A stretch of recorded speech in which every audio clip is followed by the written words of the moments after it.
Jadi di sekolah saya itu kan ringnya itu cuma satu ya. Jadi kami itu jarang mengikuti turnamen full team gitu. Sebenarnya di Riau ini yang harus ditingkatkan tuh kesadaran diri pemainnya, bukan pelatih.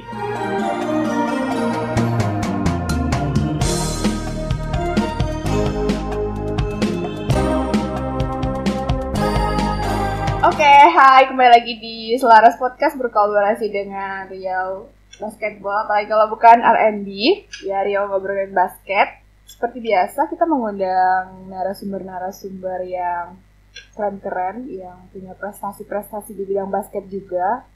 Ya berarti kalau yang punya prestasi adalah atletnya ya, bukan ahli gizi lagi, bukan seperti yang pertama ada fisioterapis. Nah, kali ini kita akan lebih semakin menyemarakan atlet-atlet kan baru, atlet Riau yang membanggakan, yang punya prestasi-prestasi yang harusnya bisa memotivasi kita semua di Riau ngobrolin basket kali ini. Nah, sekarang Laras mau kenalin, ada Jeffrey di sini. Boleh dong Jeffrey kenalin nama, terus sekarang kegiatannya apa?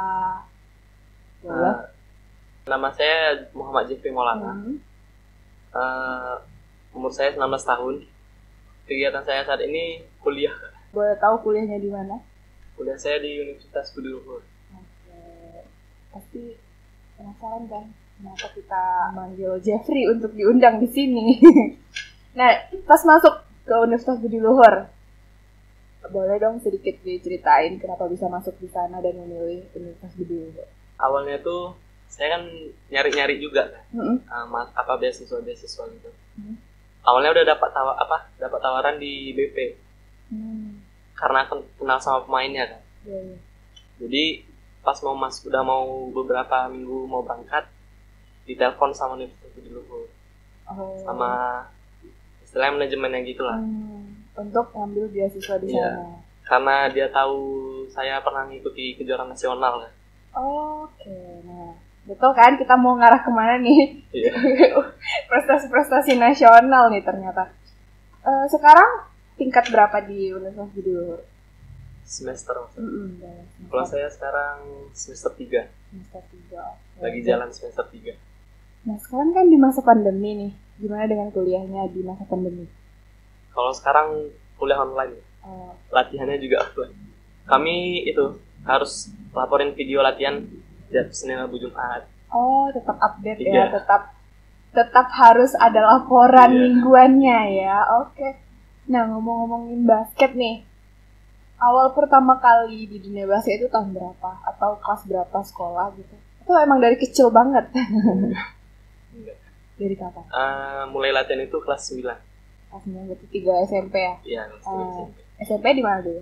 SMP 11. Oke. Terus kenapa sih pengen aktif di basket? Atau pengen terjun nih di dunia basket saat itu? Saya tuh termotivasi sama abang saya.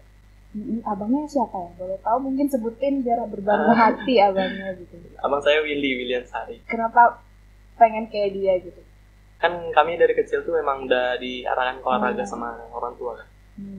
Jadi karena dia di basket banyak prestasinya, jadi saya termotivasi.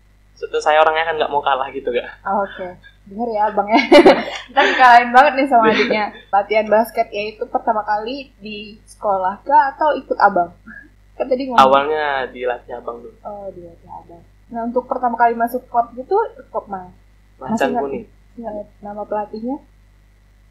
Koapen namanya. Oh, Koapen. Jadi latihan fundamentalnya di situ. Nah, kan ini kan motivasinya karena nggak mau kalah nih sama abang gitu. Dan sampai detik ini yang buat kamu tetap bertahan di bidang basket. Bertahan itu mungkin karena dapat beasiswa ini. Oke. Iya. Jadi ada pencapaian lainnya. Soalnya gitu. Semua olahraga udah dicoba kan. Oke, semua olahraga dong. Jadi awalnya di bulu badminton. Jadi nggak ada prestasi gitu, jadi pindah. Jadi mentoknya di basket. Seru juga ya mencoba semua hal, tapi mencari apa yang bisa membuat pencapaian tertinggi. Nah, prestasi-prestasi sampai saat ini yang dirasa paling tinggi atau paling wah ini berkesan banget nih. Boleh sih yang misalnya berkesan satu, terus yang pencapaian kamu tertinggi yang di standar atau punya standar skala besar gitu. Kalau berkesan itu karena apa? berkesan itu pas mengikuti Popil tuh Kak. Kenapa tuh? Ada cewek cantik kah di sana? Jadi pas di Popil tuh dapat juara gitu kan. Jadi perjuangannya untuk dapat juara itu susah. Itu pertama kali prestasi atau gimana? Prestasi pertama kali yang didapat. Enggak, gitu? Sebelumnya ada ikut kejurnas tapi nggak juara gitu. Oh, tapi itu karena juara jadi karena juara jadi berkesan. Okay. Pertama kali juara. Juara nasional pertama kali. Oke. Nah, kalau untuk persaingan dulu di saat kamu latihan di awal gitu, yang paling ngerasa bikin kamu down apa sih? Pasti dong pernah ngerasain down atau ya mungkin nggak stabil nih, masa-masa nggak stabilnya itu karena apa? Karena jenuh mungkin ya. Jadi pernah di saat setiap pemain pasti pernah ngerasain jenuh. Pas sudah jenuh tuh jadi untuk motivasi dirinya itu agak susah. Nah, setelah kamu ini kan ngerasa jenuh nih, buat kamu bangkit lagi itu gimana sih? Mungkin biar teman-teman juga ngerasa termotivasi gitu. Bangkitnya apa yang buat kamu bangkit lagi? Harus motivasi diri. Maksud tuh ingat tujuan kita tuh kembali gitu ya. Berarti teguh terhadap tujuan nantinya apa yang akan diraih gitu ya, kalau di tepatnya. Oke. Terus tadi juga di masa SMP gitu. Nah kan itu kan deket banget tuh masa-masa UN ya kan, kelas 3 gitu. Terus gimana tuh kalau di masa-masa itu? Pas di masa SMP itu cuma latihan doang, kalau turnamen belum pernah. Belum yang terlalu aktif banget untuk aku pengen bener ikut ini gitu. Masih latihan pas di SMK baru ada. SMK di mana? SMK Labor. Nah, terus udah pindah nih ke SMK gitu kan. Sejak perjalanan basket kamu mungkin untuk lebih fokusnya lagi di masa SMA, SMK sederajat lagi gitu. Pertandingan di masa itu kamu ikutin sekolah kah atau tetap ikut di luar? Kalau turnamen ikutin sekolah. Tim sekolah. Kadang di luar juga. Nah, kalau yang persaingan antar sekolah yang menurut kamu susah untuk dikembangkan, kenapa tuh? Pasti ada dong kayak kendala di SMK gitu. Ada. Apa boleh dong diceritakan di sini? Jadi di sekolah saya itu kan ringnya itu cuma satu ya. Jadi kami tuh jarang mengikuti turnamen full team gitu. Oke. Ikut turnamen full team pun karena disediakan Rio Basketball ini yang YBL itu. Jadi kami lebih sering ngikutin turnamen Track3. Di SMK itu sampai sekarang tetap kayak gitu tuh lapangan. Mungkin ya buat para gurunya yang dulu melihat sekarang nih anak muridnya udah sukses sampai dapat beasiswa dari bidang basket gitu kan. Nah, mungkin bisa dikembangin lagi lapangan basketnya biar banyak atlet-atlet lagi, biar banyak pemain-pemain lagi yang bisa seperti dia gitu.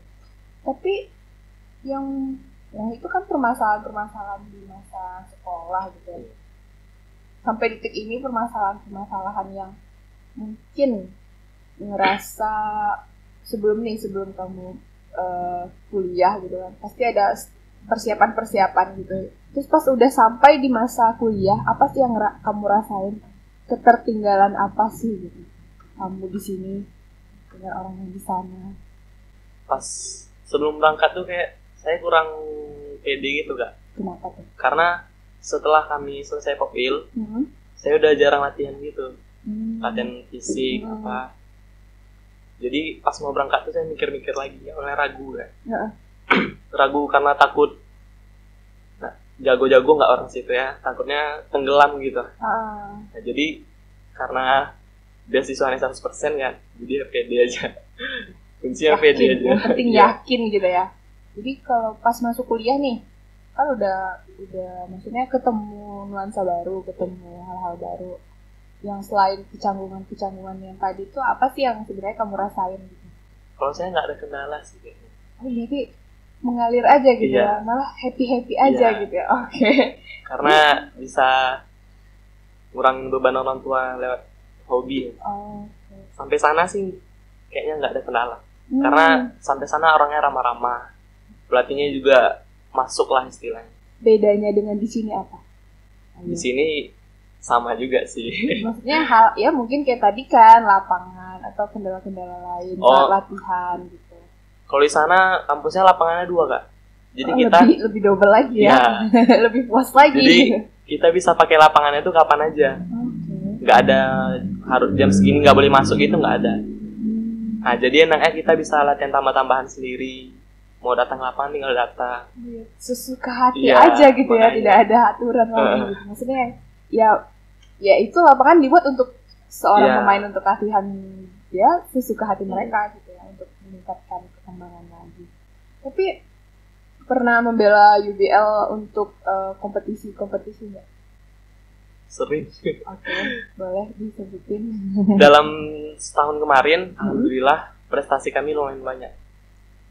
Yang paling keren itu banyak sih itu jadi sampai tidak bisa memberikan yang mana yang paling gitu ya, saking banyak. Ada sih Kak, tapi kami nggak juara sih, kayak kami ngalahkan kampus besar gitu, jadi itu suatu kebanggaan untuk kami. Nah, yang begini nih, yang sebenarnya harus memotivasi. Pencapaian tertinggi itu bukan karena menang atau kalahnya atau ya mungkin menang nasional sekali ini, tapi itu sih yang jadi bedanya orang-orang yang mungkin akan mencapai tujuannya lebih cepat dibanding orang-orang yang mungkin merasa ketertinggalannya tuh lebih jauh di bawah. Karena mereka harus merasa mereka harus menang. Padahal banyak hal-hal lain yang sebenarnya itu tuh dianggap suatu pencapaian yang tinggi. Kalau untuk kamu sendiri, karena tadi kamu bilang seperti itu gitu. Apa yang membuat kamu bisa berpikiran seperti itu? Merasa, ya ini pencapaian tertinggi sih sebenarnya, bukan prestasi aku menang juara 1, juara 2, juara 3 gitu. Kayak harus ada target gitu. Jadi target kamu saat itu apa? Kalau target kami saat itu juara 5. Kenapa gitu? Target kampus pelatih juara Liga Mahasiswa. Oh, tapi pas yang kemarin itu bukan Liga Mahasiswa. Liga Mahasiswa yang kami ngalahin kampus besar. Itu suatu kebanggaan. Itu di Liga Mahasiswa. Walaupun tidak juara.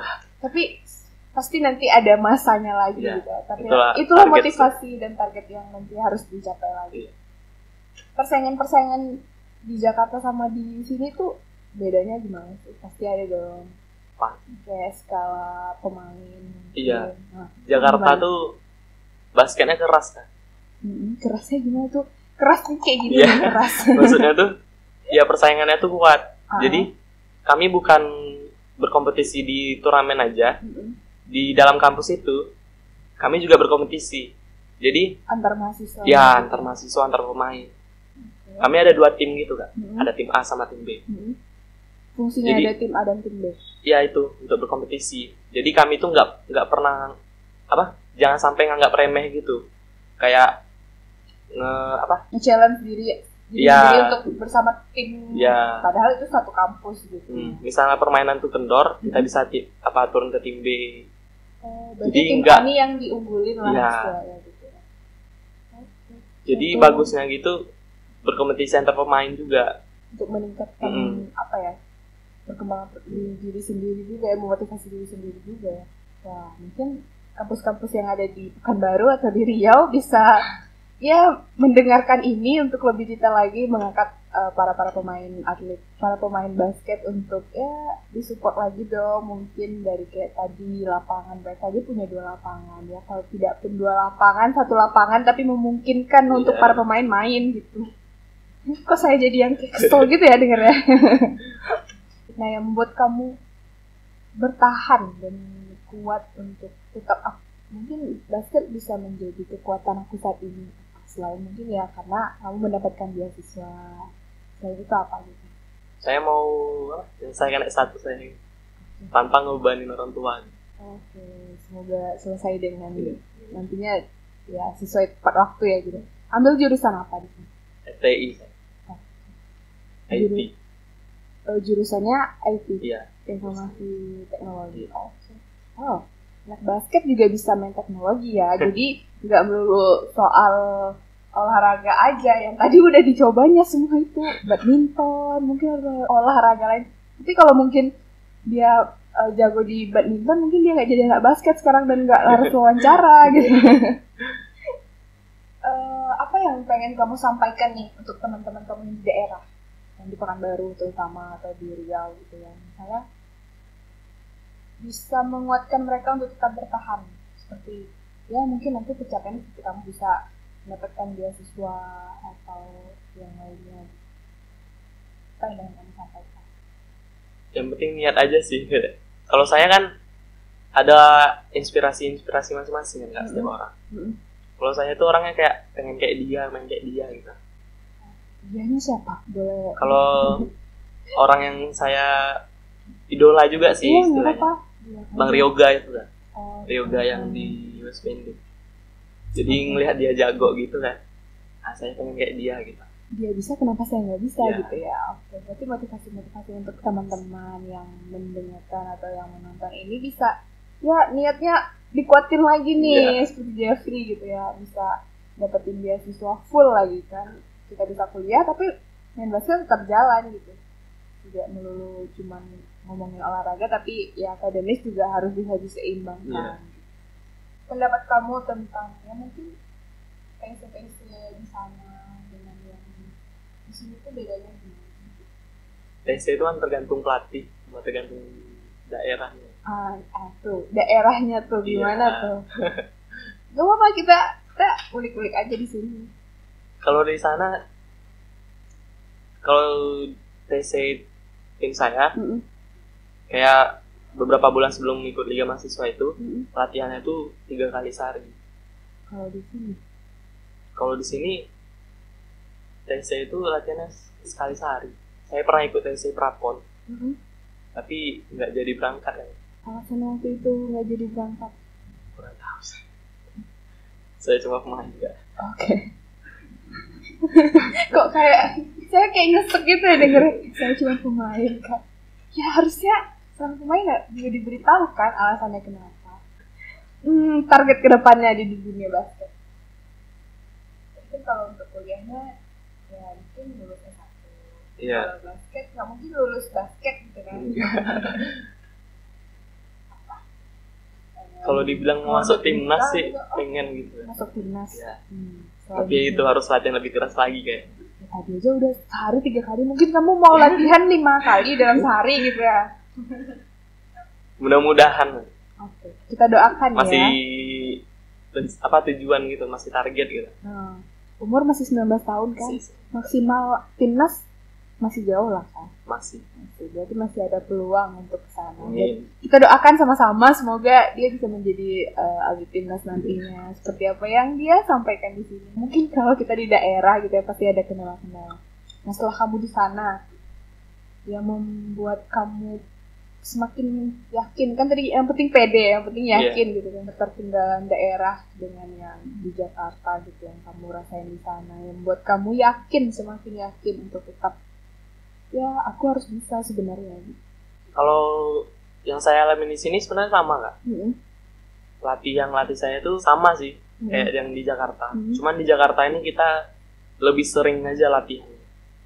Kalau di sini kan saya latihan karena ingin mengikuti kejuaraan kalau nasional. Ada kejuaraan aja baru latihannya tuh yang diporsir banget. Iya. Kalau di sana memang jadwalnya itu kejuaraan atau enggak pun tetap latihan 2 kali sehari. Kalau untuk 3 kali itu udah mau mendekat ke turnamen.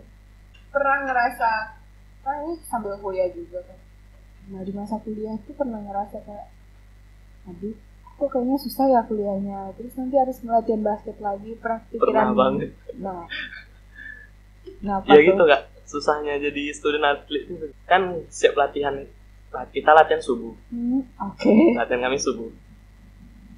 Siap latihan itu kuliah pagi. Terus kuliah selesai, ntar latihan lagi. Kadang siap latihan pagi itu di kelas mau ketiduran. Itu susah juga. Terus itu kayak kami kalau turnamen kan otomatis izin. Misalnya ada kelas izin. Jadi ngejar ketertinggalannya itu kadang susah. Jadi pandai-pandai yang lebih kapan lagi. Pandai-pandai lagi waktu juga sebenarnya. Ya sebenarnya semua orang yang aktif di 2 bidang yang berbeda tuh ya harus bisa menyeimbangkan di antara semuanya gitu. Boleh dong kita memberi saran gitu ya untuk pelatih aku di Pekanbaru atau di Riau gitu. Apa yang paling pengen kamu sampaikan? Kalau pelatih sih kayaknya udah bagus kan. Kalau pelatih saya ya, pelatih yang pernah ngelatih saya. Karena lisensinya juga ada standar banget. Sebenarnya di Riau ini yang harus ditingkatkan tuh kesadaran diri pemainnya, bukan pelatihnya. Jadi pemainnya ini mau nggak mendorong dirinya untuk lebih maju lagi. Mau nggak latihannya tuh sampai 5 kali sehari gitu. Bisa cuma sekali aja udah ngerasa puas gitu. Terus masa udah menang di daerah itu udah ngerasa puas, padahal di luar masih ada hal yang lebih luas lagi gitu kan. Saya ada kemarin mau ngebantu teman masuk. Teman PPLP saya juga. Dayat namanya. Tunggu. Apa ada rekomendasi? Maksudnya tadi rekomendasi yang bagaimana gitu? Jadi pemain-pemain yang kuliah di Pulau Jawa ini, ya gitu Kak, istilahnya bisa ngebuka jalan untuk pemain-pemain yang dari Riau yang ingin kuliah di Jawa juga. Oh, berarti kamu punya peluang untuk merekomendasikan teman kamu yang kamu anggap ini bisa nih untuk ikut. Nah, itu cara gimana? Mungkin teman-teman ada yang semangat lagi nih, apalagi ntar deketin kamu, ntar tiba-tiba gitu kan. Bisa juga. Kalau ada pemain yang punya keinginan untuk kuliah di Pulau Jawa, saya bisa rekomendasikan Kak. Tapi ya itu, dia harus punya istilahnya fundamental, kayak harus bisa main basket lah gitu. Jadi saya rekomendasikannya nggak sembarangan juga ya. Terus harus siap untuk latihan cuma tidak 1 kali dalam sehari. Itu yang harus disiapkan. Nah, buat yang nonton ini, kayak mendengarkan nih, Jeffrey udah memberikan rekomendasi loh untuk kalian yang aktif ataupun semangat latihan, bisa hubungin Jeffrey. Terima kasih Jeffrey sudah mau berbagi, sharing. Tapi ada sih sedikit yang saya rasa harus disampaikan di sini agar tidak merasa tertinggal para pemain yang di sini. Terus yang mendapatkan beasiswa itu tidak hanya itu saja, atau mungkin yang mereka yang kelihatan gitu. Itu gimana sih menurut kamu? Kalau saya Kak, selalu ditekankan pelatih gitu. Kan latihan kampus Senin, Rabu, Jumat, Selasa kadang juga. Jadi hari di luar hari latihan itu kita latihan sendiri lagi. Kalau saya supaya nggak merasa tertinggal tuh gitu Kak. Jadi latihan tuh bukan hanya latihan di kampus saja. Di luar latihan kampus kita latih individu lagi. Latihan sendiri, tambah-tambahan gitu. Sadar diri terhadap kemampuan dan potensial yang kita punya, tapi kitanya aja mungkin malas-malasan, kitanya aja nggak mau aktif, padahal banyak waktu-waktu kosong yang sebenarnya bisa kita gunain. Kalau pelatih saya tuh dia nggak pernah buat mainnya tuh merasa aman sama nyaman gitu Kak. Jadi itu tadi yang keras banget ya. Iya. Jadi kalau kita santai-santai, ya ketinggalan sama pemain lain. Jadi tapi kalau kita nge-push diri kita untuk latihan terus, insya Allah bisa maju. Apalagi tadi ada 2 tim ya, yang A sama B gitu. Pernah di tim B nggak? Pernah masuk di tim B nggak? Pernah. Karena apa tuh? Pasti ngerasa mungkin aku kurangnya ini gitu. Kayaknya di saat itu tuh permainan saya kayak menurun gitu Kak. Membuat kamu pindah lagi ke tim A. Saya nge-push diri saya nggak bisa nih di tim B karena saya orangnya nggak mau kalah kan Kak. Kekeh banget harus bisa nih di tim A aja gitu ya. Semua pemain harus seperti dia. Niat kalian harus ditingkatkan lagi, sebenarnya yang tahu diri kita sendiri gitu ya. 1 kalimat saja untuk penutup yang memotivasi atau memberi semangat untuk siapapun yang mendengarkan atau menonton ini. So Inggris lah sedikit. Iya boleh, nggak apa-apa. Break your limit. Jangan sampai kamu punya.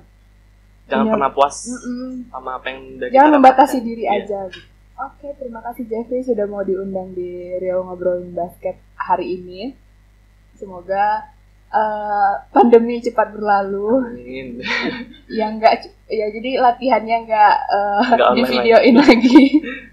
Ya mungkin itu sih kendala-kendala di masa pandemi. Tapi ya gimana, kita harus tetap menjalankan aktivitas seperti biasanya. Nah buat teman-teman di rumah juga di masa pandemi tetap walaupun masa-masa seperti ini kita terbatas, tapi jangan membatasi diri untuk tetap berjuang, untuk tetap latihan dan tetap menjadi orang yang tidak membatasi diri dalam apapun.